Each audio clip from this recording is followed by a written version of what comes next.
Here's all you need. You need your cylinder, an applicator gun, a hose, and a wrench. First thing you're going to want to do is check the applicator and close the trigger locking nut all the way. That's just a safety precaution. Doesn't allow you to trigger. Then you're going to want to take the hose. The hose has two different size fittings. The larger size goes onto the applicator gun. Simply screw it on.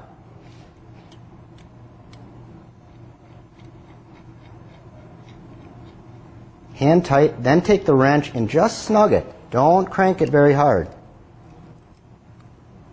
Okay? Then you're going to want to take the other size, the smaller fitting, and hook it up to the hose.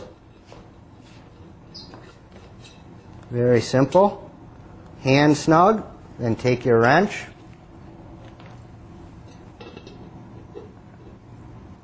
And tighten. So we didn't quite have it. And that's about it. You are now ready to spray adhesive. Okay, so we just showed how simple it is to hook up the system. Now the first thing we're going to want to do before we use it is we want to check for leaks. So looking at both of the connections we just made, slowly crack open the valve and look for leaks. If we don't have any, we're good to go. If we did, we'd simply want to shut the valve, get our wrench, and tighten a little bit more. Okay? We have no leaks, so we're going to open the tank all the way. Now I'd like to show you, first thing we did, right, we had the trigger lock still on there, so I can't spray, even with the valve open. So we're going to want to open this on our initial shoot, about 3 or 4 turns, not very far, and spray. Let's see what we've got. So there you can see a beautiful, nice, even spray pattern at about 3 turns. This locking nut is a safety, but it also is going to give you variation in your spray pattern. So let's open it a little bit more and see how our pattern changes. Okay, a little bit wider. This product, as you can see, has a green tint. A spray, even if you're talking for a little bit, lock it up. It's just safe. Again, we've had training. We show that it comes up in a pattern, like a football, and then collapses. Not sure if we can see it here or not. But where we would want to be spraying is right when that initial peak happens. So it's about 4 inches from the nozzle.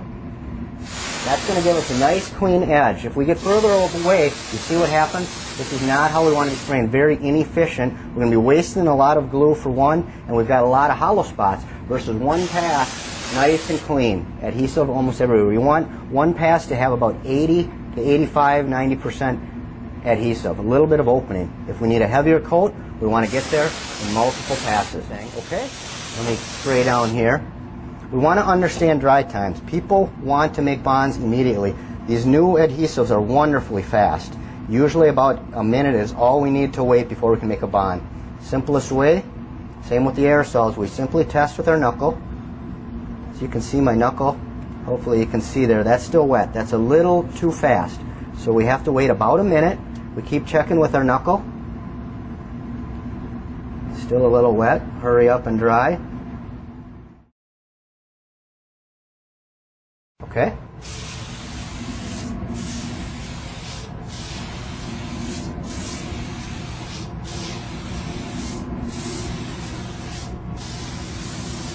Okay.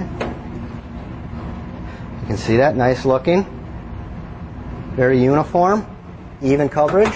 We're going to want to give this about a minute. Simply test with the knuckle test. This can be used for a lot of different things, whether it's cabinet making, RVs and boats, carpeting, lots of applications.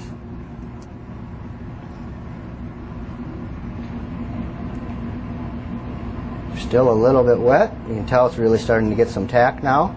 Okay.